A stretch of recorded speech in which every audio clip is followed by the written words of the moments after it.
मौसम के हवाले से आपको अपडेट करते चलें। आपको बताएं कि आज मुल्क के बेशतर इलाकों में मौसम सर्द और मतला जज़्बी बरआलूद रहने का इम्कान है।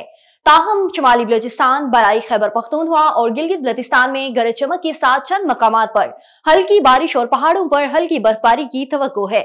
मुल्क के बेशतर इलाकों में मौसम सर्द और मतला जज़्बी बरआलूद रहने का इम्कान, ताहम शुमाली मशरकी बलोचिस्तान, बलाई वस्ता पंजाब, खित्ता पठोहार, खैबर पख्तूनख्वा, कश्मीर और गिलगित बल्तिस्तान में तेज हवाओं, आंधी और गरज चमक के साथ बारिश और पहाड़ों पर हल्की बर्फबारी का इम्कान है।